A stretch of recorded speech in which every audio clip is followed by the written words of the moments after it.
Welcome, everybody, and hello. My name is Dr. Patricia Ryan. I am an associate professor and lead faculty here at Ashford and the Forbes School of Business and Technology. I will be the host of this session titled Classroom Management Mastery Series, a year-long quest of instructional excellence. Microphones will be muted for the presentation, but I do encourage you to post questions in the chat box as I will be monitoring it, and we will take questions at the end for our panelists. Keep an eye out for a link to a session feedback survey, which I will be posting at each 10-minute mark for this 30-minute session, and we ask that you please do take it. So now I'm pleased to introduce you to our speakers. We have Cole McFarren, Faculty Support and Development Manager, Stephanie Adams, Faculty Development and Coaching Specialist, along with Deb Swanson, Mallory DeMay, Sally Deckard, Herminder Wray, all faculty support and classroom consultants. So with that, I will turn it over to Cole, I believe, or maybe Deb. Oh, I'm going to start off. Great, thank wonderful. you so much. Thanks for the introduction, Dr. Ryan. Hello, everyone, and welcome to our session today. Classroom Management Mastery Series, a year-long quest of instructional excellence. Before diving in, I think it's important to acknowledge our audience today. We've spent the year having this conversation with exclusively Ashford faculty, so it's refreshing to consider that here at TLC, there are some individuals here from outside of our institution, and even our own students and alumni, so welcome. Within our faculty attending today, there are even a couple separate camps as well. There are those who have attended some of these sessions throughout the year. We saw some in the chat previously, and then those who might have not. We're confident that everybody from all of these groups will be able to take at least a couple things away from our presentation today, however. So because we are in the year 2020, when we started this initiative back in February, it somehow simultaneously feels like yesterday and 10 years ago. I'm really not sure. Throughout the years, though, our Center for Excellence in Teaching and Learning has offered various avenues for professional development opportunities, including what we used to call Signalz sessions, which was a monthly webinar series we had done for a few years with success. So at the end of 2019, what we did, as we do every year, is we asked our faculty for feedback on their classroom experience, and we were able to take that information to help map out a full year of professional development offerings based on areas that faculty indicated were areas of opportunity within the classroom and teaching experience. So when we set out on this journey, there were a few things I knew that I really wanted to do with this initiative. First, I want to make sure that we featured faculty members as often as possible to offer their expertise. While I'm an associate faculty member and myself and my team have lots of expertise within the classroom, faculty want to hear from their fellow faculty members, and they're the true experts. Second, we wanted our faculty to be able to have something to show for their dedication to development throughout the year, hence the opportunity to earn a badge by attending so many sessions.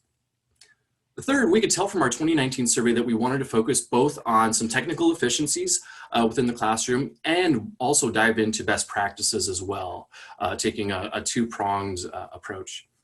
For example, in a session, we previously talked through tools and strategies for managing discussion forums, and then turned things over to a faculty member to dive into best practices and how they share their expertise. Though we have yet to determine how many badges, if we could go to the next slide, please, Mal, that we have yet to determine, how many badges will be awarded at the end of the year. We've seen a lot of positive momentum with this initiative. We average over 100 live attendees during our monthly sessions that we hold on Tuesdays. Views on YouTube have been very, very successful, potentially an indicator that some of these asynchronous development opportunities may have been better suited for many during this hectic year.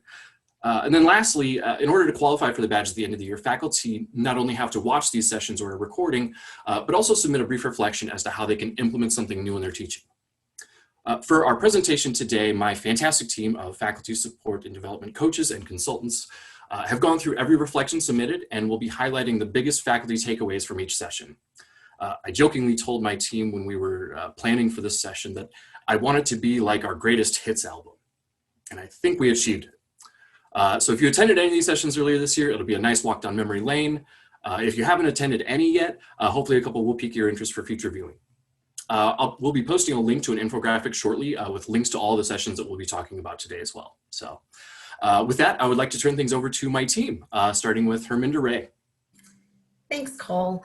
So I'll be highlighting session 3, the efficiency in Canvas navigation and discussion forum best practices. Before I begin, I want to share from our survey results, faculty rated this session the most useful. We appreciate everyone that has attended and the feedback you have provided. So diving in, I'll start with resetting Canvas password. As you know, your password expires every 90 days. So to eliminate the need to call in, we recommend once you change your password to set a reminder in your preferred method for notifications before it's set to expire again. You can actually make this change in your Office 365 by selecting your profile and then going from there to selecting the password icon. And then from there, you can make the necessary changes and create a new reminder without having to call in. Another topic we discussed based on faculty feedback we received was messy dashboards. While you're in Canvas, you can select the book icon and the left navigation field and select all courses. From there, you can highlight which courses you would like to appear in your dashboard.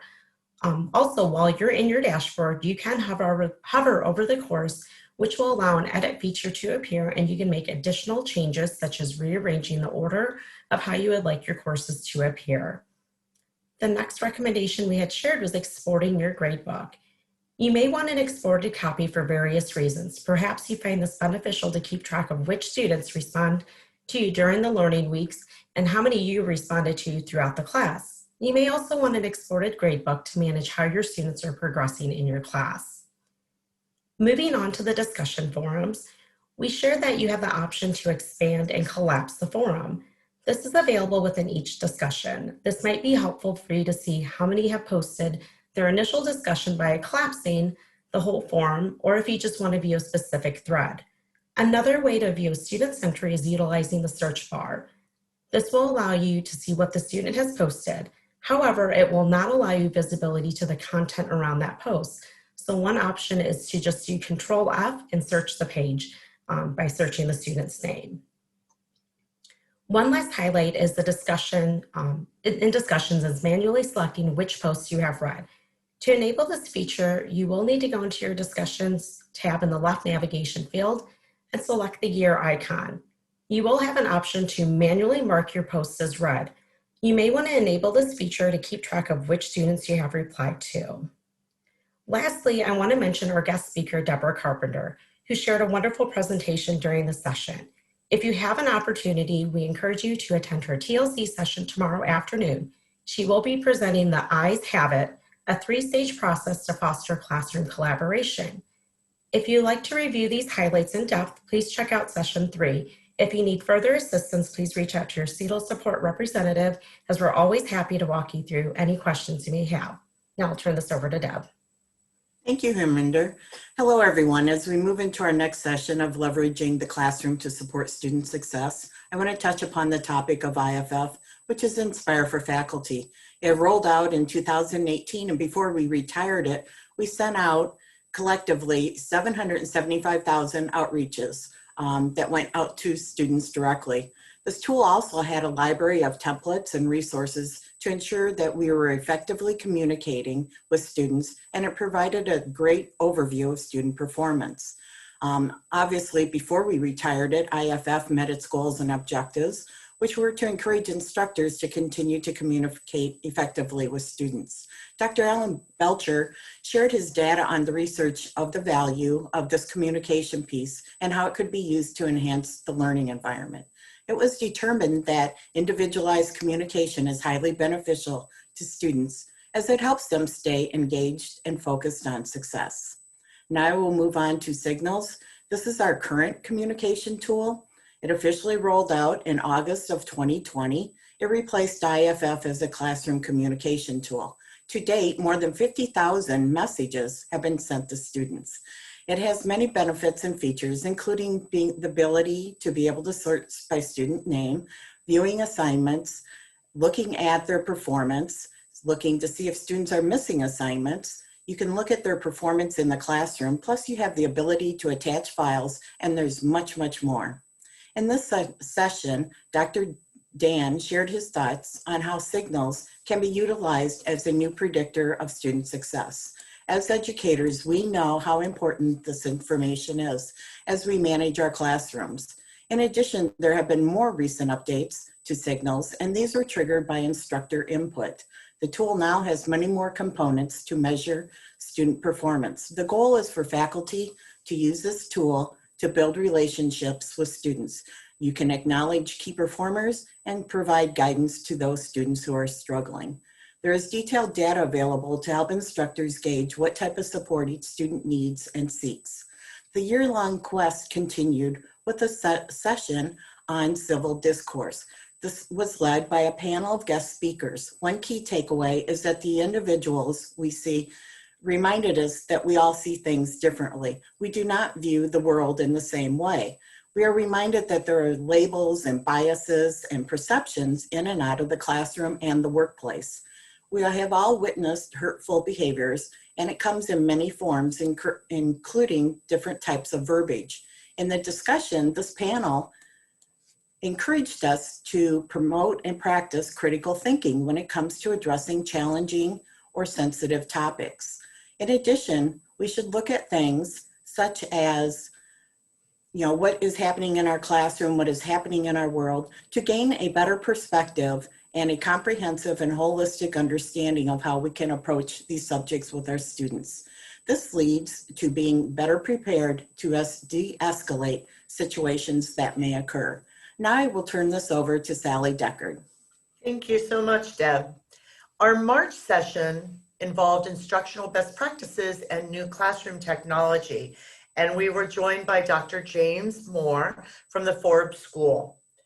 The first session that we're going to discuss will take a look at how various features of Canvas, and in particular, the Gradebook, SpeedGrader, and new analytics can work best for you. In this session, Cole walks us through the Gradebook, and you will be shown various ways to access and enter grades, as well as find information such as the student ID number that is available in the Gradebook. Did you know that the student ID number was available in the Gradebook? You can see how to customize the Gradebook to meet your preferences, such as arranging by module or type of assignment. And you are also shown how to arrange the columns to streamline and expedite the final grade process. Using SpeedGrader is also highlighted in this presentation. And in striving for best practices, we know we want to go far beyond just completing the rubric. Narrative and summative feedback help students understand their SpeedGrader score and improve. And we also show you how to use audio or video that's embedded right in SpeedGrader to leave feedback. Dr. Moore shared an excellent presentation of how to use text expanding software, and he particularly used Phrase Express to provide feedback in SpeedGrader as well as Waypoint. This process saves a lot of copying and pasting commonly used comments and allows instructors to provide substantial customized feedback. Finally, in this session, Cole shared how to utilize new analytics now available in Canvas. And we learned how this tool can help us see trends in student participation and use that information to support student success. The other session I'm going to talk about was our September session, turning academic integrity concerns into learning opportunities. And we were joined at that session with Dr. Michelle Warren from the Division of Education and Liberal Arts. As a faculty support person, I think academic integrity is one of the topics that is raised most often with the instructors I support.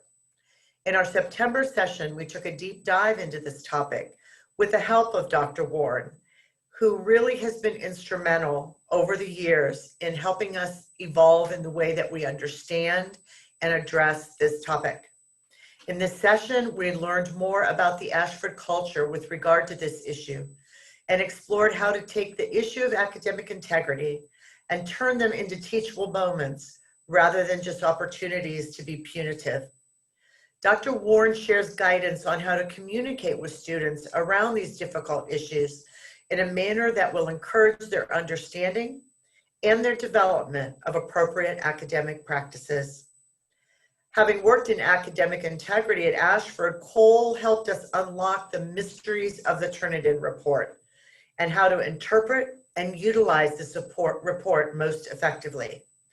We also walk through the I-ROAD process by which you can submit a report of academic dishonesty if appropriate, and discussed the new outlook of the Academic Integrity Department. And now I will pass the mic to my colleague, Stephanie Adams. A somewhat new topic in the online course is the use of video in our courses, or having video presence as the instructor. So why use video in your course? Videos can create a more connected tone and increase social presence and engagement. Also, students are more likely to click and view an embedded video in the course than follow a link. And I also think it gives a taste of traditional higher education, as instead of seeing words all the time, you actually see a person talking to you. Now you can incorporate a video in several areas of the classroom. You can do it in the announcements, the introduction and discussion responses, and grading feedback.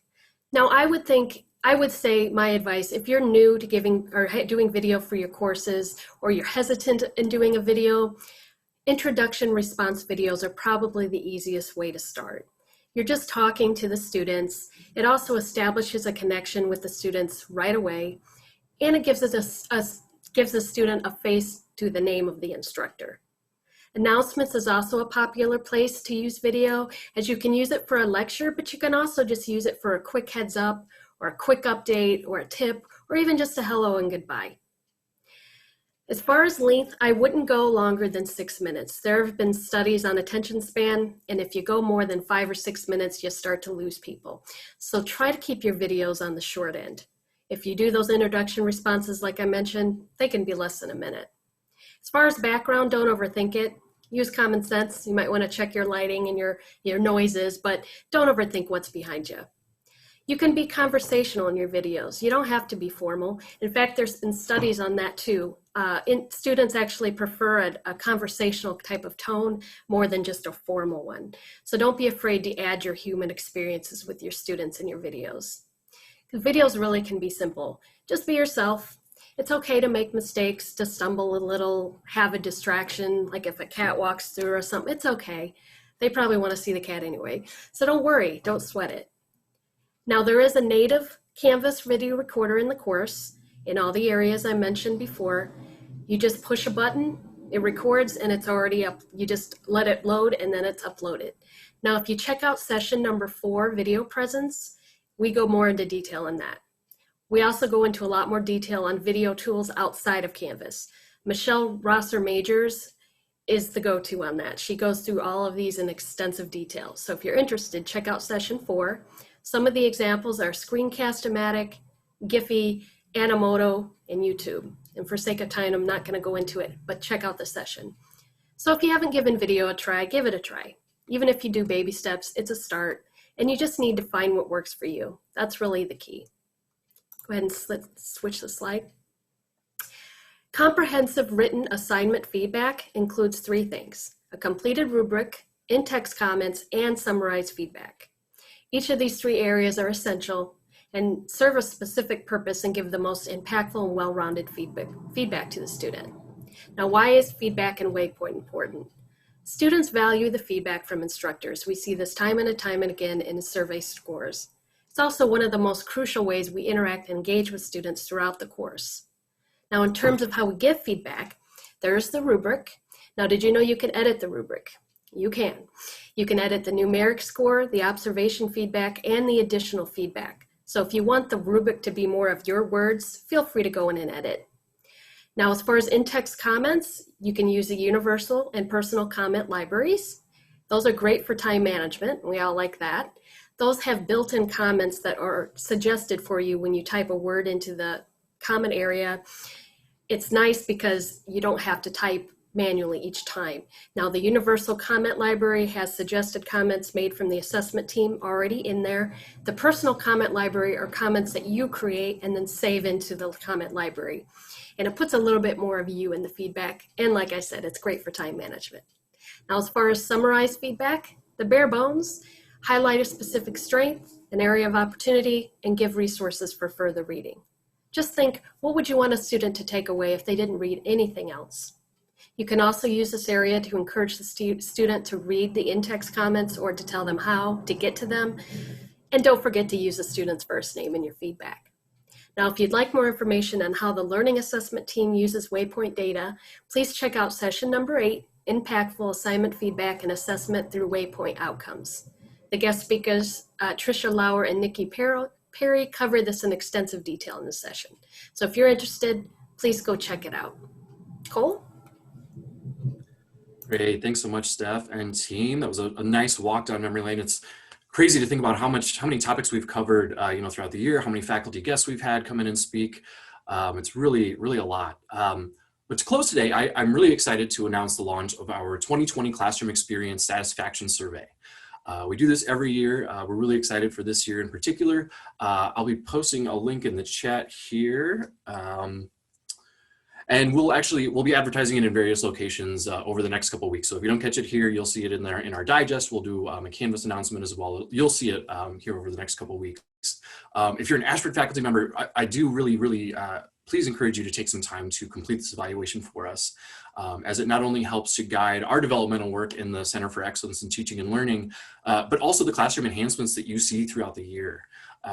We partner really closely with Zovio in helping to prioritize improvements based on the specific feedback that you all provide. For example, the Turnitin batch submit tool that we rolled out this year and Signalz are all direct results of your feedback and that ongoing conversation. So we want to know what is working well in the classroom and what areas of opportunity exist. And we thank you in advance for your time and sharing any classroom insights you have from this year. And with that, it looks like we do have a little bit of time for Q&A here at the end to answer any questions that people have had about specific sessions or the program in general. There's one question in the chat. Great, okay, let's take a look here. It's more general, but hopefully you can answer it. Mm-hmm. Okay, so Leslie asked, I have a general question regarding the reflection on the CMMS sessions. I usually need to watch the video rather than attend live, and then I take the survey to record. Is that the whole reflection? Do I need to submit something more substantial? Nope, that's it. That's you go ahead and click that survey, you fill out the quick reflection and what you thought about it. And then as long as you have 9 of the 11 sessions completed throughout the year, at the end of the year, you will award your badge. And for those that have been doing their math, we went through 8 sessions today. This is number 9. And then we are actually awarding credit for folks who attend the panel sessions here at TLC. We'll have some more communication and a link to that survey coming out soon. To where folks can get credit for attending those panel sessions or recordings of those as well. So that's going to be our 10th, and then we're going to have one more session in December where we're going to talk about, largely we're going to talk about the results from the survey that we're going to be completing here. So that's going to be the main emphasis of our December one. So yeah, thank you very much. It's a really nice way to, it's easy to go in and check a box and say, yes, I attended, but we really wanted to, I believe Tricia actually was discussing, Tricia Kirk was mentioning this in her talk earlier, really putting a little bit more emphasis on, faculty being able to have a little bit of time to reflect as opposed to just checking a box saying you did it. It's just a little bit more meaningful when you commit to, when you even write out something, it's just more substantial than, just walking away and not doing anything different. So we've taken that approach, but at the same time, we're really looking, with next year, we're looking for feedback in this survey about how to change this program for next year. We're planning on some kind of a similar initiative, but we're going to see, what we want to do different. Do we want to do more asynchronous? Do we want to have, when we do have people live in a room, are there ways we can make it more interactive? We have a lot of ideas, and we're really looking to that survey to help steer that for next year and beyond.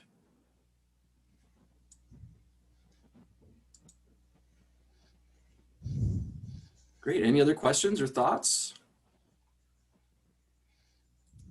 And if we answered everybody's questions in our session, then I guess that's a job well done. Everybody gets a bio break between next sessions, so. All right.